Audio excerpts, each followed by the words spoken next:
अब हम दूसरी रीति जिसके माध्यम एकल प्रविष्टि के माध्यम से और उसके लिए हमें एक टेबल बनानी पड़ेगी। और टेबल का जो फॉर्मेट है, प्रारूप है, वो हम पीछे के वीडियो में सीख चुके हैं कि इनका जो प्रारूप होगा वो किस प्रकार का होगा टेबल का। इसमें एक कॉलम तो हमें बनाना है फर्म का भी, जितने पार्टनर उतने कॉलम, तो इसमें 3 पार्टनर है तो 3 कॉलम बनाने पड़ेंगे।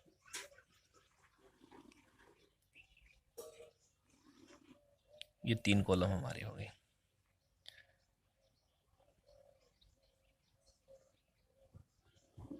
साझेदार का नाम है RST और ये हमारी क्या हो जाएगी, फर्म। सब में आपको DRCR करना है भी, सब में DRCR।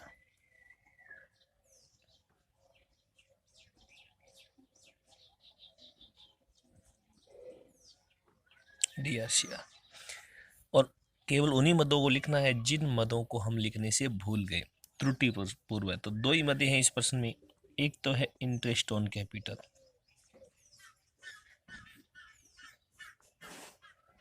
और एक है interest on drawing.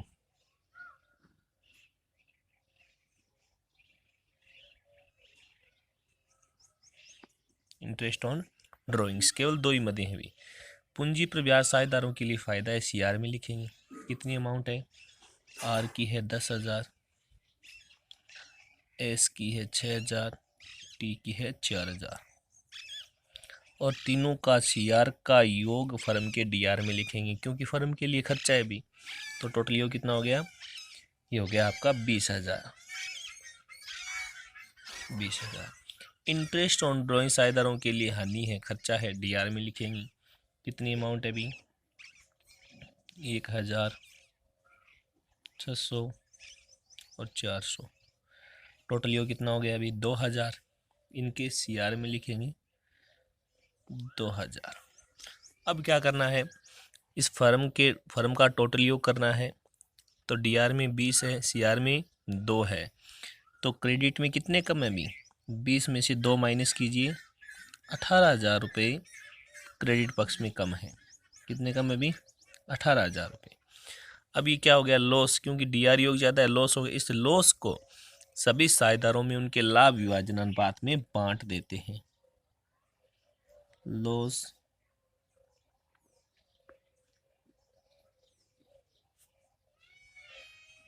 On partner, ratio की कौन सा इनका, 3:2:1, इस अनुपात में इसे डिवाइड कर देते हैं। इसका हिस्सा 3/6, इसका 2/6 और इसका 1/6। तो 18,000 का 3/6 होगा हमारा। ये CR में है तो साझेदारों के DR में लिखेंगे। ये क्रेडिट में है तो इनके डेबिट में लिखेंगे। तो इनका तो होगा 9,000, 3/6, 2/6 कितना होगा अभी, वो इसके DR में लिखेंगे। ये होगा आपका 6,000, 1/6 कितना होगा अभी, 3,000।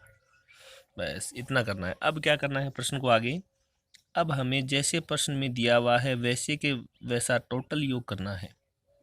जैसे प्रश्न में दिया हुआ है उसी के हिसाब से देखो, ये फर्म का तो टोटल योग हमने बराबर कर दिया। ये तो कितना हो गया 20, ये भी कितना हो गया 20, 9 और ये कितना हो गया, ये तो हो गया 10, ये भी कितना है 10। इनका तो पहले से ही बराबर है, 6 और 600, 6,600 और यहाँ कितना हो गया 6,000। ये हो गया 3,400 और ये हो गया 4,000। बस अब क्या करना है आपको, इनका तो बराबर है, अभी डिफरेंस निकालना है। इनमें कोई अंतर नहीं है, DRCR इनमें अंतर है। इसमें किस साइड में अंतर है, DR साइड में कितने का अंतर है, 600 का, दोनों में अंतर 600 का है। इसमें अंतर CR में कितने का, 600 का। बस अब इसी के माध्यम से एंट्री होगी। S तो DR होगा किससे, 600 से, TCR होगा कितने, 600 से। अब हमारी जो जनरल एंट्री होगी वो क्या होगी भी, जनरल एंट्री होगी S capital account DR to teach capital. कितने से? 600 से डीआर और 600 से ही सीआर होगा। ये हो गया हमारा अकाउंट। इसके बाद हमें बनानी है पार्टनर्स कैपिटल अकाउंट।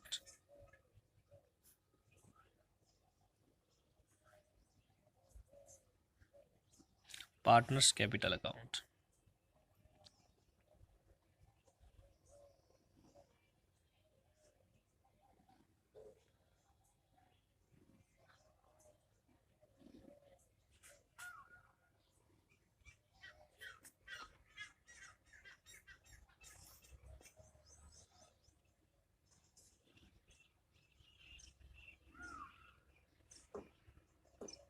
RST। सबसे पहले पूंजी का शेष लिखेंगे बाय बैलेंस बिड। पूंजी का जो आपके शेष दिया गया है 1,15,000, 70,000 और कितना है 42,000। अब क्या करना है, ये केवल एक एंट्री लिखनी है, दोनों तरफ होगी कॉन्ट्रा एंट्री। देखो दोनों साइड एक डीआर और एक सीआर, तो कॉन्ट्रा एंट्री। एस डेबिट है तो डेबिट साइड में किसका नाम टी का लिखेंगे। कॉन्ट्रा एंट्री है भी दोनों तरफ होगी। टीज कैपिटल पैसे एस के खाते में कितने 600। टी क्रेडिट हो रहा है, क्रेडिट साइड में नाम तो किसका लिखना है एस का। पैसे टी के खाते में कितने 600। अब इस खाते को बंद कर देते हैं बस।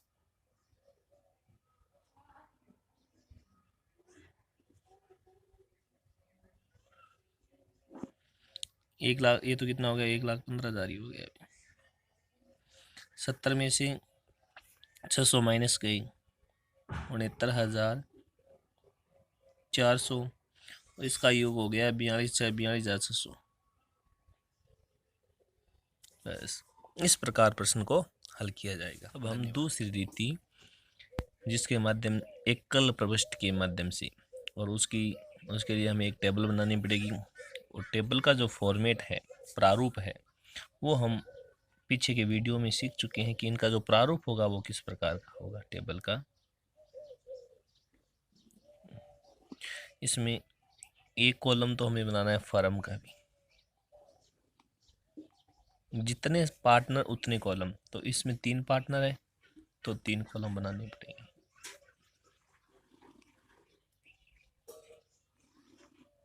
ये 3 कॉलम हमारे हो गए।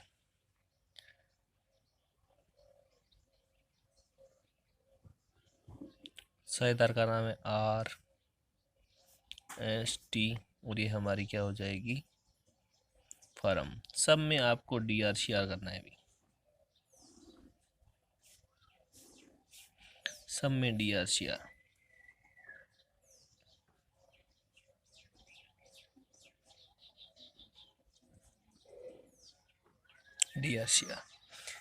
और केवल उन्हीं मदों को लिखना है जिन मदों को हम लिखने से भूल गए, त्रुटि पूर्व है। तो 2 ही मदें हैं इस प्रश्न में, एक तो है interest on capital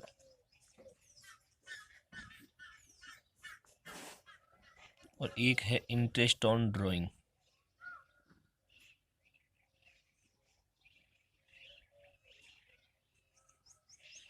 interest on drawings केवल 2 ही मदें हैं भी। पूंजी पर ब्याज साझेदारों के लिए फ़ायदा है, सीआर में लिखेंगे। कितनी अमाउंट है, आर की है 10,000, एस की है 6,000, टी की है 4,000 और तीनों का सीआर का योग फर्म के डीआर में लिखेंगे क्योंकि फर्म के लिए खर्चा है भी। तो टोटल योग कितना हो गया, ये हो गया आपका 20,000। इंटरेस्ट ऑन ड्राइंग साझेदारों के लिए हानि है, खर्चा है, डीआर में लिखेंगे। कितनी अमाउंट है अभी 1,000, 600 और 400। टोटल योग कितना हो गया अभी 2,000। इनके सीआर में लिखेंगे 2,000। अब क्या करना है, इस फर्म का टोटल योग करना है। तो डीआर में 20 है, सीआर में 2 है, तो क्रेडिट में कितने कम है अभी 20 में से 2 माइनस कीजिए 18,000 रुपये क्रेडिट पक्ष में कम है। कितने कम है अभी? 18,000 रुपये। अब ये क्या हो गया? लॉस, क्योंकि डीआर योग ज़्यादा है, लॉस हो गया। इस लॉस को सभी साझेदारों में उनके लाभ विभाजन अनुपात में बांट देते हैं। Loss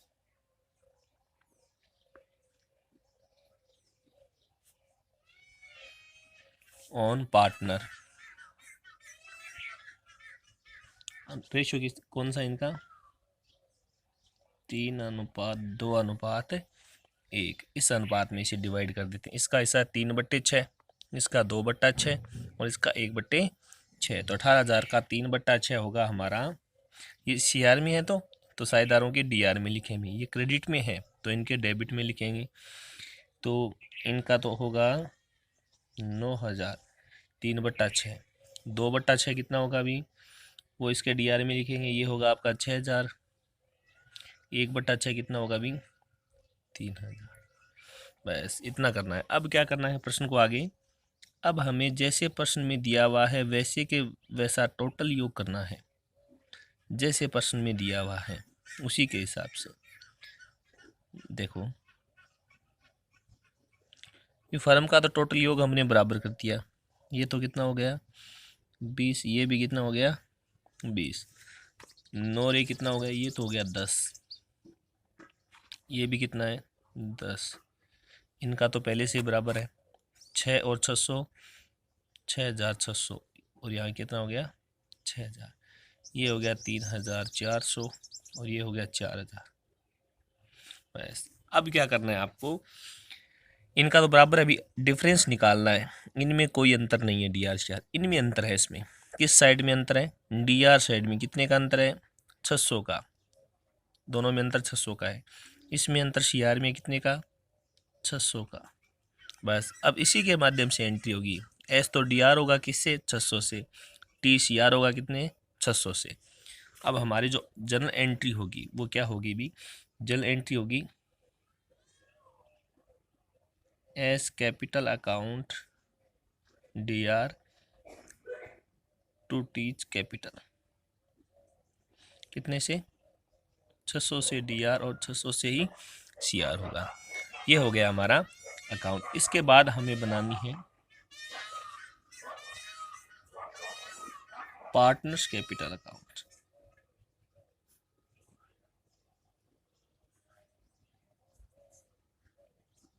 partners capital account.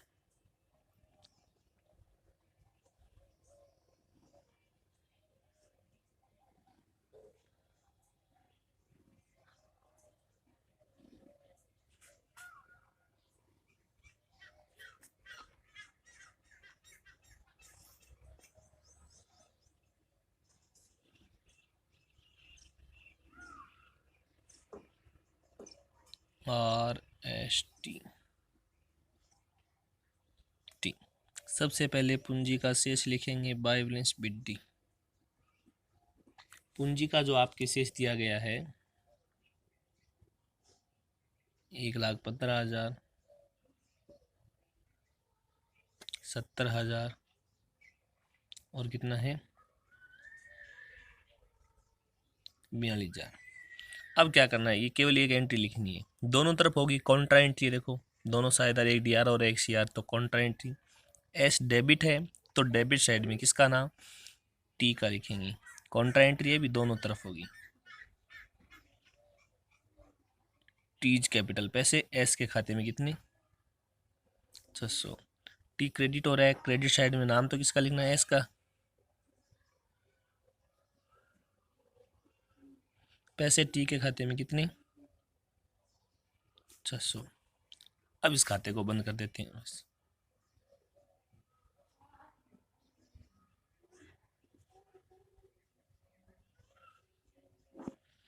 1,00,000। ये तो कितना हो गया? 1,15,000 ही हो गया। 70 में से 600 माइनस गई, 69,400 और इसका योग हो गया 42,600। बस इस प्रकार प्रश्न को हल किया जाएगा। धन्यवाद।